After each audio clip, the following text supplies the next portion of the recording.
Olá e bem-vindos!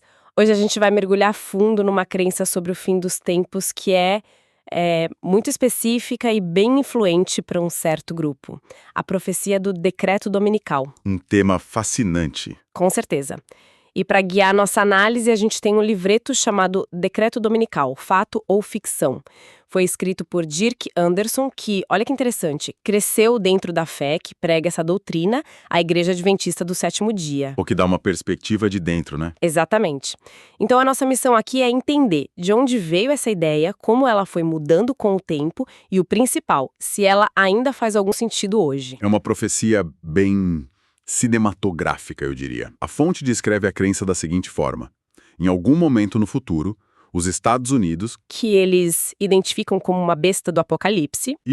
Os Estados Unidos vão se unir com a Igreja Católica, que seria a outra besta, e juntos eles vão criar uma lei mundial. Uma lei mundial. Uma lei mundial, obrigando todo mundo a guardar o domingo como um dia sagrado. E essa lei seria, então, o grande teste final para a humanidade, certo? Exatamente.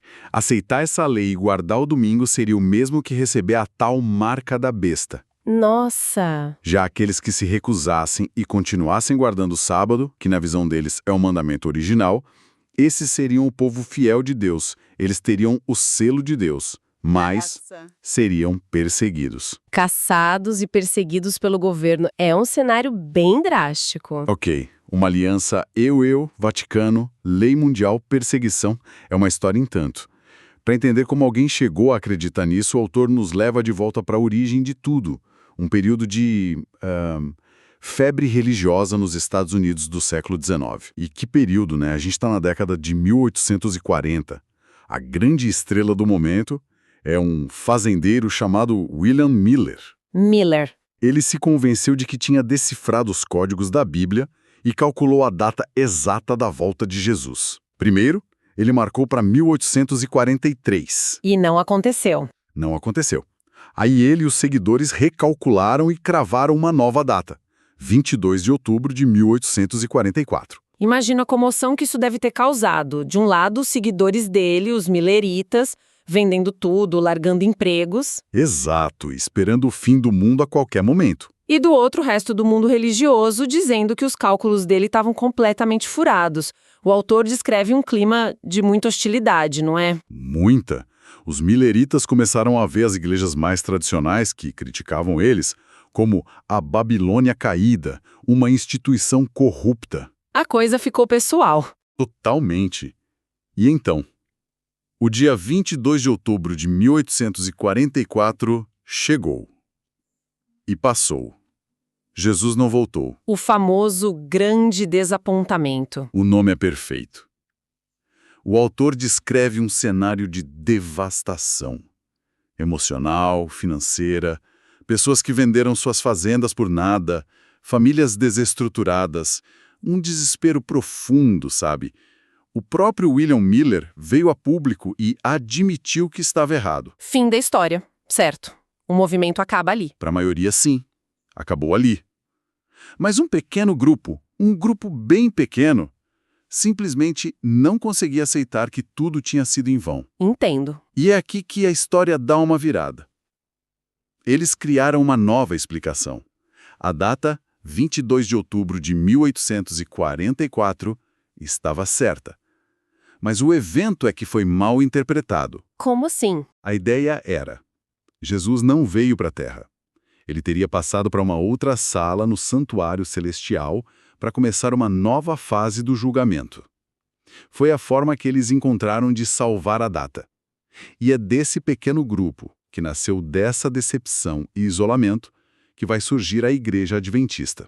Então, essa necessidade de se diferenciar e justificar a própria existência foi o motor de tudo.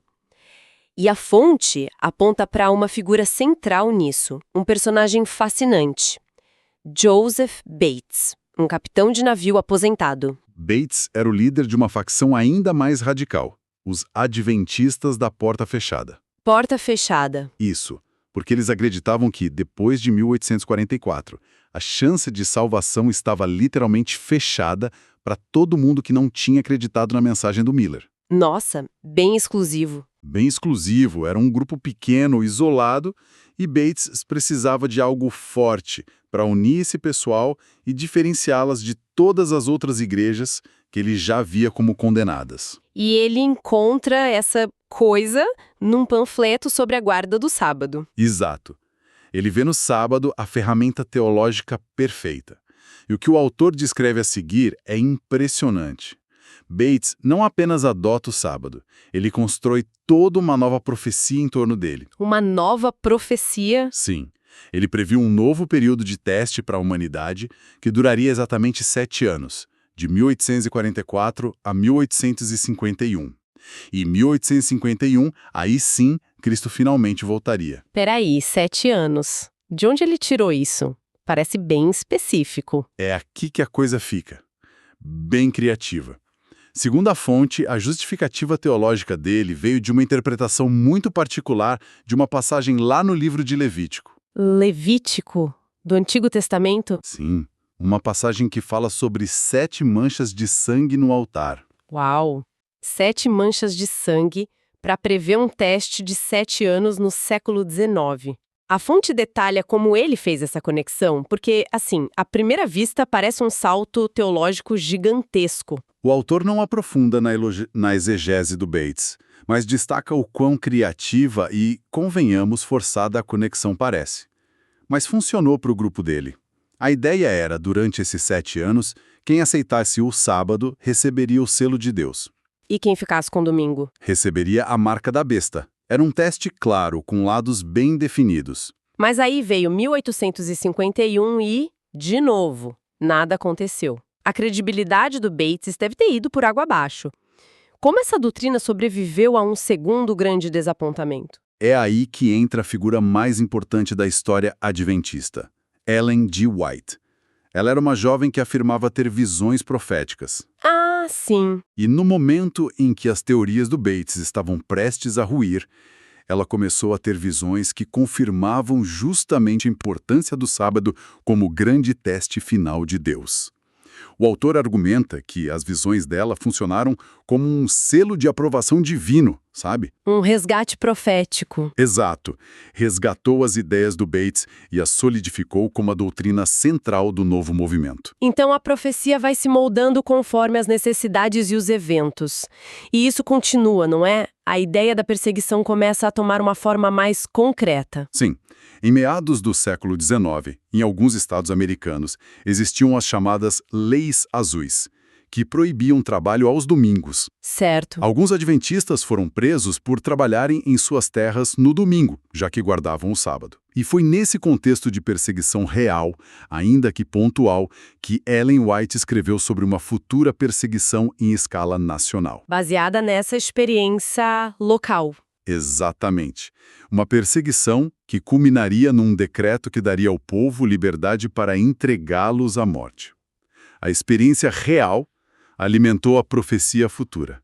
Ok, então eles tinham essa ideia de uma lei nacional, mas aí, no final da década de 1880, uma lei dominical de verdade foi proposta no Congresso dos Estados Unidos. E foi derrotada. A gente pensaria que isso seria um balde de água fria na profecia. Não. Seria o lógico. Se a lei não passou numa época em que o país era muito mais religioso, muito mais protestante, por que passaria no futuro? Exato. Mas é nesse ponto que a profecia mostra sua incrível capacidade de adaptação. O autor explica que a narrativa mudou. A nova interpretação era: a lei não passará em tempos de paz. Ah! Ela só será aprovada no meio de uma crise nacional sem precedentes. Que tipo de crise? Calamidades naturais. A ideia que se formou foi que, quando terremotos, furacões, enchentes devastarem o país, os líderes religiosos e políticos vão interpretar isso como um castigo de Deus. Pela profanação do domingo. Exatamente. E quem eles vão culpar? O pequeno grupo que insiste em guardar o sábado. O decreto dominical, então, seria aprovado não por devoção, mas como uma medida desesperada para acalmar a ira divina e impedir que a nação mergulhe no caos. É uma virada de roteiro e tanto. A culpa seria jogada neles. E a coisa não parou nas fronteiras dos Estados Unidos, certo? O escopo da profecia ficou ainda maior. Exatamente. Nos escritos posteriores de Ellen White, a visão se expande. Deixa de ser um decreto nacional para se tornar um decreto universal. A profecia que começou com um grupo isolado nos Estados Unidos agora previa um confronto global, onde o mundo inteiro seria forçado a escolher entre o sábado e o domingo. Bom, depois de construir toda essa linha do tempo, o autor do livro começa a desmontar os pilares dessa crença, um por um. Ele começa questionando as premissas bíblicas. Primeiro, essa ideia de que o sábado é o selo de Deus para os cristãos. Isso se sustenta no Novo Testamento? Segundo a análise do Anderson, não. Ele argumenta que, para os autores do Novo Testamento, como o apóstolo Paulo, o selo da nova aliança, o sinal de que alguém pertence a Deus, não é a guarda de um dia. Não. Não. É a presença do Espírito Santo na vida da pessoa. Ele cita passagens de Efésios e 2 Coríntios para mostrar que o selo é algo interno espiritual e não um ato ritualístico semanal. Entendi. E a outra face da moeda? A marca da besta ser a guarda do domingo? O autor argumenta que essa também foi uma ideia nova criada pelo Bates, certo? Sim, ele aponta que, por séculos, os reformadores protestantes como Lutero, Calvino, eles identificavam a marca da besta de uma forma muito mais ampla. Como assim? Era a lealdade geral ao sistema papal e suas doutrinas, não um único mandamento específico. O argumento do Anderson é que o Bates afunilou tudo no domingo por uma razão estratégica. Qual? Isso permitia que ele classificasse todas as outras igrejas protestantes que o haviam rejeitado como parte da Babilônia apóstata. Era basicamente uma arma teológica. O que me chamou atenção no livreto foi a citação de um pesquisador da própria Igreja Adventista que complica ainda mais essa narrativa. Sim, o Dr. Samuel Bacchiocchi. A pesquisa histórica dele, que foi bem respeitada, mostrou que a prática de adorar no domingo começou entre os cristãos muito cedo. Tipo quando? Séculos antes de a Igreja Católica se tornar a potência que a gente conhece. Isso enfraquece a ideia de que o domingo é uma imposição exclusiva do poder papal, já que a prática parece ter surgido de forma mais orgânica na Igreja primitiva. Isso abala a conexão direta que a profecia faz. E tudo isso nos leva à questão central do livreto. Vamos esquecer a teologia por um instante e fazer um teste de realidade. Quais as chances de uma lei dominical obrigatória ser aprovada no século XXI, começando pelos Estados Unidos? E a análise do autor aqui é brutalmente pragmática. Ele diz que a demografia e a política americana tornam a ideia não apenas improvável, mas funcionalmente impossível. Impossível. Ele começa a listar os grupos que formariam uma coalizão de oposição gigantesca a uma lei dessas. Vamos lá. Primeiro, a comunidade judaica. Mais de 6 milhões de pessoas. Muitas delas guardam o sábado. Têm uma influência política e midiática enorme. Jamais aceitariam isso. Ok. Depois, a comunidade muçulmana, com mais de 7 milhões, cujo dia sagrado é a sexta-feira. Também não apoiariam, obviamente. E isso é só o começo. Tem o grupo que mais cresce no país. Exato. Os seculares, agnósticos e ateus.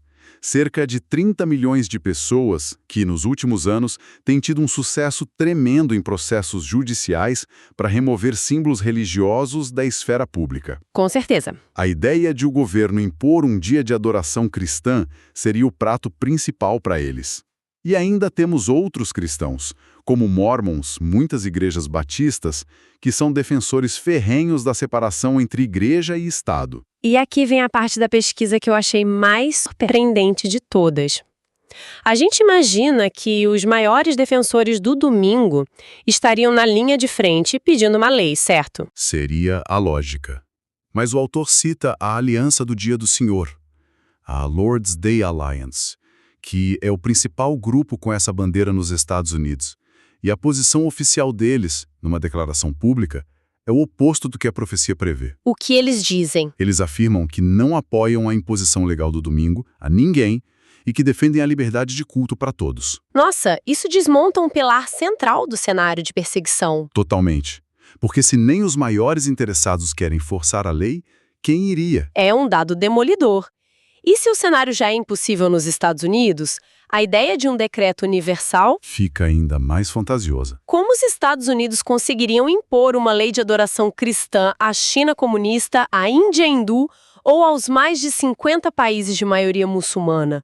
A geopolítica moderna simplesmente não permite. A fonte deixa claro que a ideia de um decreto global nesse sentido beira o absurdo no mundo multipolar em que a gente vive. Então, que jornada! Começamos com uma profecia fracassada num campo em 1844, que deu origem a uma reinterpretação para salvar a fé. Vimos um capitão de navio criar uma teologia de confronto baseada no sábado. Acompanhamos como essa profecia foi se adaptando e crescendo por mais de um século, até se chocar com a parede da realidade demográfica e política do nosso tempo. E o autor encerra com uma reflexão que vai além de provar se a profecia está certa ou errada.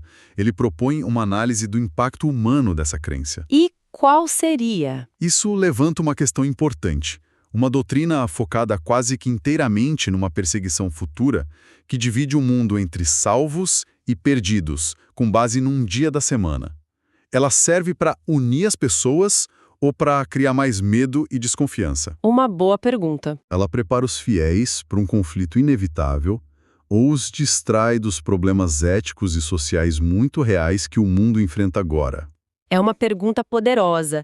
E depois dessa análise profunda da origem e da plausibilidade dessa profecia, é uma questão que fica para a reflexão de quem nos ouve.